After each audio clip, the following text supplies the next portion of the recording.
Hi friends, Claire Zolkowski here, your adult minister. Happy 5th Mission Monday and happy 5th week of Easter. We are already at the 5th week of Easter. I feel like Easter is flying by so much faster than I had anticipated, but here we are, the 5th week. So I hope that you have been getting a lot of useful information out of the mission so far. I hope that it has been helping you animate Christ in your homes. This week, as well as next week, you will be hearing from some of the staff members at St. Dom's about all of the ways that they are animating Christ in their homes this Easter season, or how they do in life in general. We thought it'd be a great way for you to hear from more of the staff, to see the ways that the staff members are trying to bring Christ into their home. To hopefully be an inspiration or a guide, or just give you some more concrete information on like how to practically do this kind of thing. So I figured I would kick us off with a short video about what my family is doing. So as you can see from in the background of my introduction video, this is our sacred space. Just to zoom out a little bit, it's just in the wall of our living room. And we just thought this would be a really great place to set it up. One, because there's a little like niche in the wall, which is very perfect for creating a home sacred space. But also it's in the living room. So it's just someplace we see very often. And it can remind us frequently throughout the day to call our hearts and minds to Jesus, which is just really, really special. I think what I love most about our sacred space is that it incorporates things that I used to pray with before my husband and I got married. We've been married for a little over 3 years now. It incorporates things that he used to pray with before we got married, and then things that we've purchased together or gifts we received for our wedding. So it's a really beautiful sort of living example of the ways in which the Lord has brought us together to create our own little holy family.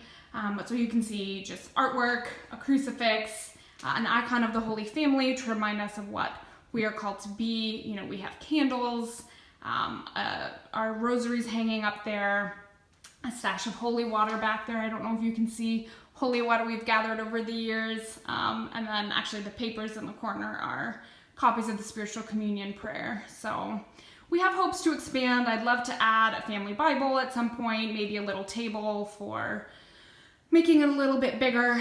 But this is what we have so far. This is our family sacred space. Praying together as a family is a work in progress, I would say, for our family. I prefer to pray in the mornings, so I do personal prayer in the morning. My husband prefers to pray in the evenings, so he does his own personal prayer in the evenings.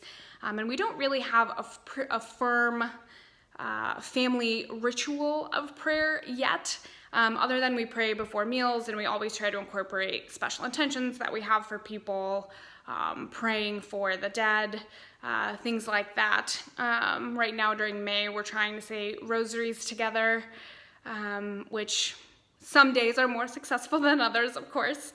But yeah, so we're still working on that, but we tried to, like I said, incorporate prayer before meals and make those a little bit more robust. And then we've also started a tradition of bringing our daughter, 19-month-old daughter, here right away in the mornings so that she can come and say good morning to Jesus. And then last thing before we go to bed at night, we make sure she says good night to Jesus. And then periodically throughout the day, just a little, hi Jesus, how are you? So just to get her acquainted with that habit of talking to Jesus as a friend, instead of just being this mythical thing that mom and dad talk about. So it's a start, and she definitely loves waving and saying hi to Jesus, which is just about the cutest thing ever. So that's my family. That's what we're doing to animate Christ in our homes right now. And now we want to hear from Father Dennis. Hey, good morning. Come on in to the inner sanctum.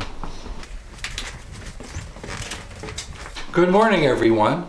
This is our rectory. Rectories traditionally are places where priests live. Again, traditionally, they're located either attached to the church or right next door to the church. We happen to live in a house that's maybe about 4 or 5 houses away from the church. Originally, the rectory was the parish offices, so the big building that's on the west end of our campus was really the rectory. And I think it was around 2013 or so when this house was bought, and then this house became the rectory. And when it became the rectory, the priests wanted a special place to animate their church in their home. So what they did was they asked the Archbishop for permission to have an oratory. An oratory is like a chapel. So think about like at a college where it has its own little chapel that they have mass sometimes. That can be an oratory. Another place would be like at a Catholic hospital that has a chapel that they can sometimes have mass. So an oratory is like a little chapel that we're permitted to have mass. It's made for just our private masses, and it's only at the sort of approval of the Archbishop, which he could take away at any time. Because of that, it is a sacred place we're about to enter. So I'll talk a little bit more about it. You might recognize some things that you see at our regular church at certain times of the year. So come on, let's go in. This room is just off of our kitchen. And you can see it has an altar that we say Mass at, but we really use it once in a while for our private daily Masses. You may recognize the tabernacle. We do have the Blessed Sacrament there, and you can tell by the candle that very similar to what you see in the church. And this tabernacle stays here the whole year except on Holy Thursday, where we take the Eucharist out of the church and actually bring it into the tabernacle. Last year we were able to do that in the pack, and you saw the alfombras that the school kids made. This year, because of the circumstances, we had to do it just privately. We also have a lot of icons that you can see. Icons are not pictures. They're really a mirror into the reality of Jesus, into the reality of the saints, and into the other realities we have. I want to show you something right over here. This was a special one. This kind of got from my cousin, who's the bishop of Springfield, Illinois, and he gave it to me on the day of my ordination. If you look here, here's the official letter from Archbishop Jerome Listecki, and it's dated, let me see, when 2010, and this is the official permission for us to have the Blessed Sacrament here. So this is where we come and I pray every day. This is my prayer book, and this is what I do. I kneel in front of the Blessed Sacrament. What greater joy can I have than to do that? So I come and pray here every day. Let's go up to another special place that I use that's special just for me. This is my little domestic altar, and it's crowded because I've accumulated things just since I've come into the seminary. I really like statues of Mary with the baby Jesus, so I have different ones. And they all have a special meaning for me, and I can tell you exactly where I got it from. Before I came into the seminary, I used to own a house, and you know you're supposed to bury St. Joseph upside down to sell your house. And this is him. I had to dig him up before I got rid of my house to see. I always like Bernadette, so this is Bernadette from Lourdes. This one is really special. This one is a gift that was given to my, I think, grandfather-in-law. He used to work in the iron mines in northern Michigan, and his partner died. And this was the statue that they gave to his wife of Mary in honor of him. This one, I honestly can't remember where I got it from, but I loved it, so I got it this one. This one is made of olive wood, and this is the one, just like Father Aaron went on a pilgrimage when he was in the seminary, so did I, and I bought this there, and this is a treasure for me. This one I got from Puerto Rico. I just like it. Somebody gave me Pope Francis, so I keep him here. This is from Fatima, and this is from Montserrat, the Lady of Montserrat, which is nice. My sister gave me the little baby Jesus because I always loved him, and I happen to just put him in here. And I keep holy water here, and I got a little icon of Jesus, and I have Saint Teresa of Lisieux.